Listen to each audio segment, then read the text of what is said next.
Daily Dose Manipur na mayambu ahanma maktada taram nokchari. Mayamgidamakta uduna lakchariba ngasigi video asidi. Football gi taibangda maming chatlaba sanaroi Cristiano Ronaldo amadi Messi anigi punsigi oiba nungsi nungolgi oiba warini.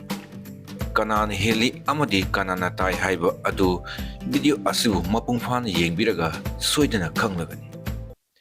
Channel asida lakbiriba viewers singna channel asibu subscribe button da click amamamtang nambiduna channel asibu nuksibiyu amadi support tawiduna mayamgi seba tawuda booking tawgatpiyu. Football gi taibangda mayamna thoidok hendokna sakhangnaraba Cristiano Ronaldo gi love life ki wari asi adukimatik sangkre. Love ki wari hairagati Ronaldo na mahaki machasing amadi mamabu adukimatik nungsijai. Makhoi gi damakta mahakna khudimak tawba ngamgani. Aduga karigumba angangsinggi mama kanano hanglabasu Ronaldo na kanadasu taktokte. Mahakki aripa life partner kanano hanglabasu Ronaldo na ngasi phawba kana oigani haiba confirm tokte. Portugal gi football superstar Ronaldo gi love life ki wari asi matam laiba kivikta media singi yamna hot topic oini. 2003 dagi 2017 fawba Ronaldo gi punsida nupi amata nati nupi taraganipan lakhi amadi chatki. Makhoi sing adu Ronaldo na mahakki girlfriend ni haina hai. Adubu mahakki punsida kanamta na khangduna leiba ngamkite. Ronaldo na ngasi fawba luhongdri adubu macha tarukti sure. Angangsing adugi mama kanano haiba asigi wahangda media house kaya amadi excited yamna oine. Ronaldo na punchi chupa aseng manungsibagi khongu liki adubu amata fangwa ngamkite. Masida maming chaklavi model kaya film actress kaya ama date tawkre Hollywood tagi hendoktuna Bollywood ki actress fawwa Ronaldo na date tawkre. Ronaldo ki career horko matamda Brazilian model Jordana Jardal mahaki girlfriend oiramki. Chahi ani ahum relation gi matungda Jordana Jardal ga Ronaldo ga breakup tawnaki. Yamna smart oiba amadi lanthungi ngamkai leitraba superstar Ronaldo ga karigi partner oiba karma nupina pamne tawribna. Ronaldo na punsigi partner khanbada yamna chuji oi. Mahakna khangi ngasi mana leiriba position asida karma nupina mahakka mari thamba pamloi haiba. Mahakna pami madudi mahak relation leigadaba nupi adudi mahak lanthum fame nataba mahakpu tasengna nungsiba imung konbi amadi mahakki machasingbu luna tawbigadabi nupi adubani. Ronaldo na mahakpu thamoi sengna nungsibigani haibagi asada nupi kaya mathang date tawki.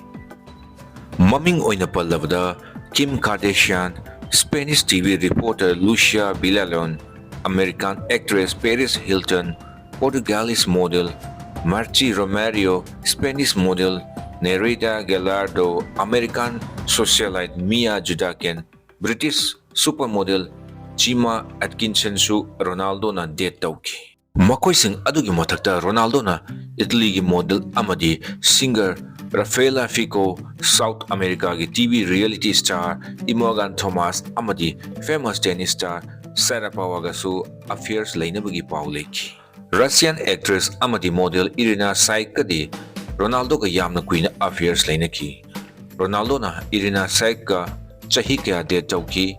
Ronaldo amadi Irina Shayk 2010 da Armani gi event amada thengnaki. Ikui kuidana makhoi ani affairs lainaki. Makhoi ani gi mari asi chawrak chahi mari mu oiki. Ronaldo gi fans singadi asumna faw khanki makhoi ani asi soidna luhonglagani haina. 2011 da makhoi ani gi engagement faw tawbagi pawsu leki. Ronaldo na Madrid da Golden Boot lawba chatpagi event amada Irina su lakhi amadi Irina na khutsada arangmo diamond gi ring amasu siba unaki. Chahi adumaki February thada Ronaldo na Irina Shayk da propose tawki. Masigi matungda Ronaldo gi event kayada amadi mahaki machanupa CR Junior ga puna ayam matamda leki adu 2014 da makhoi anigi lambi tongan ki.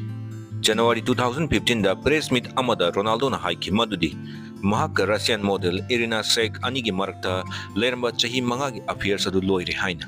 Matang asida Russian model Irina Shayk mari lenaba Ronaldo na press conference amad haiki madudi.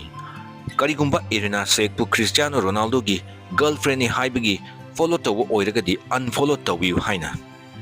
Pau asigi hek matung pung kunga marigi manungda Irina Shayk ki followers million taragani thoimo hanthaki.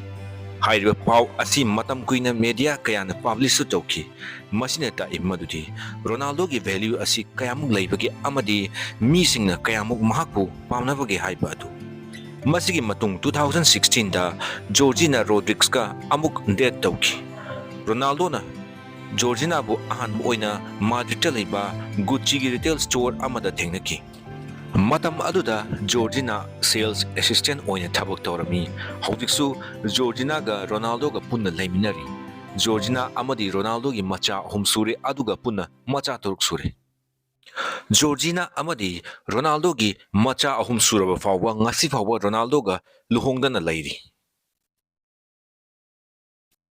Amaromdana football gi taibangda Messi bu khangnadaba kanabu leramgani.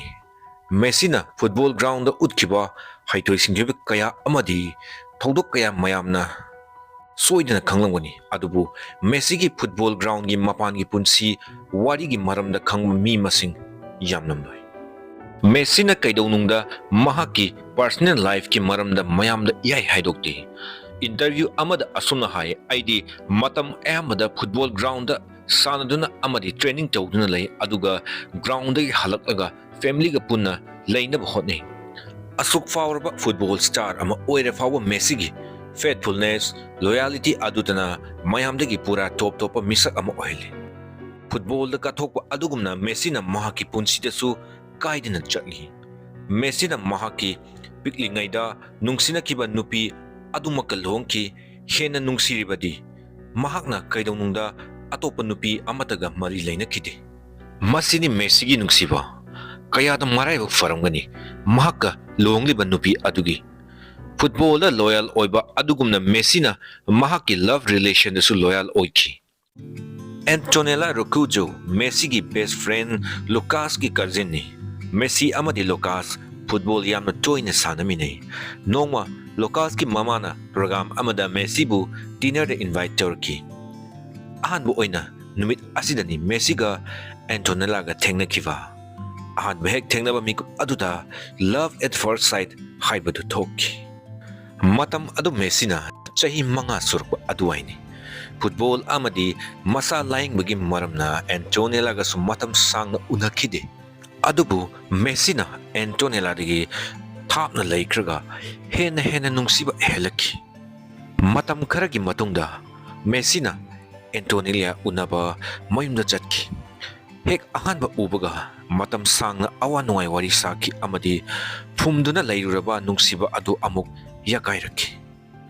Angang oiringai matamgi nungsiba bu kanana serious oina launabagi. Adubu Messi di asigma misakti natti mahakna Argentina da amuk halakpaga Antonella da propose tawki. Messi na mahaki thamoigi oiba wa phongdoki. Antonella na su kari su khantaba tawduna mikup amata mangandana Messi gi proposal da yaningba utki. Matau asumna makhoi anina date tawbasu hauki.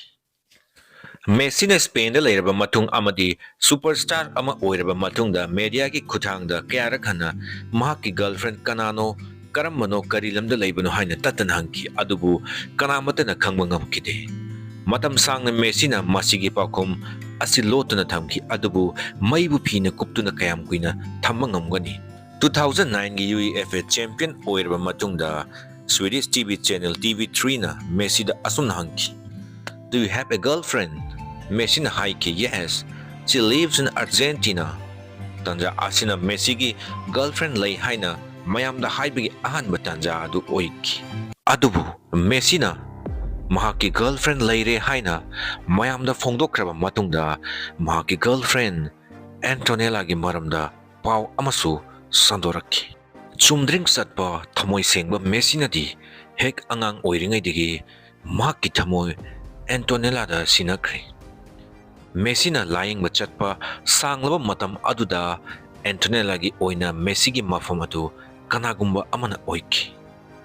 Interview amada Messina asum haiki matam adu communication tawbada problem yamna leiki aini Spain da leiki aduga mahakna Argentina da nungtigi unabasu possible oiba natte amaromdana nungtigi wari sabasu yaba natte nungtigi di tokro hapta ke lan su yauki karigumbada tournament maram oiraga tha hena wari sanadabasu yauki matam aduda phone call natana pau faunabgi pambai amata su leiramdi phone call email text message su yamna tangwa matamni yamna lapna leinaraga pau faunabasu araiba thabak amadi oiramdi maram aduna Messina Spain da laklaba matungda Antonella na atopa kanagumba amaga date tawba hauki Messina pau asi hek tabada aduki matik thamoi kaiki adubu Antonella bu nungsibadi asum nongmo gi hengalaki ikang khangawdana nongma Messina pau amata khimadudi car accident amada Antonella gi best friend sire haina mikup amata mangandana Messina Antonella gi manakta laki hoi kanagumba ama oirabadi soidana khitang khantaramasu yabani adubu Messi gi petlaba thamoi adudi aikoina khangi mahakna kanagumba amatada awaba piroi amadi awaba yengbusu ngamloi aduga haujiki tangfam asina nungsibagini Messi bu hek ubada Antonella adugi matik harauki nawhognana Messi na thamoi gi warwal fongdoki matau aduda Antonella na khangki Messi na mahakbu aduki matik nungsijai haiba masigi matung 2017 da Messi ga Antonella ga yamna chawna luhongki ngasisu Messi amadi Antonella anigi nungsiwari asi fairy tales amadigi tabanate masina ta imadudi aseng manungsiba ama fangnanaba mafam kaya chatuna thibagi mathau tade chahi kunga manga chupna kanagumbi amabu nungsiba ngamba haiba asi nahakna punsi chupa mahaka laiminaba ngamlagani haiba aduni Messi gi luhongma numitja malimgi mafam kaya dagi yaifa paujil kaya pirakki amadi Messi gi luhongba numit aduda makoigi macha Thiago amadi Matthew su yauki yamna nungairiba amana Thiago amadi Matthew na makoigi mama mapagi luhongbada yaukiba asini Thiago amadi Matthew animak Messi amadi Antonella anina luhongdringaida pokiba macha ngaktani masigi pau asi Messi na mahakki fansing da match amagi manungda fongdoki 2 June 2012 ta Ecuador gi mayokta goal ama chalaba matungda Messi na ball adu furit manungda hapchinduna malem pumbada taki Antonella haujik miron le haina masina Messi gi yama top style ni Messi na Antonella bu Rosario da luhongki makhoi anigi nungsiba haurakiba mafam adumaktani video asibu yengleba matungda soidana khangbiramlagani Ronaldo amadi Messi anigi punsigi oiba nungsi nungolgi wari kanana hena nungsibigi damakta kathoi haiba adudi nungsiraba viewers singna comment oin toksinbiram ngasigi oinadi daily dose manipur na mayamdagi kainana yata nisari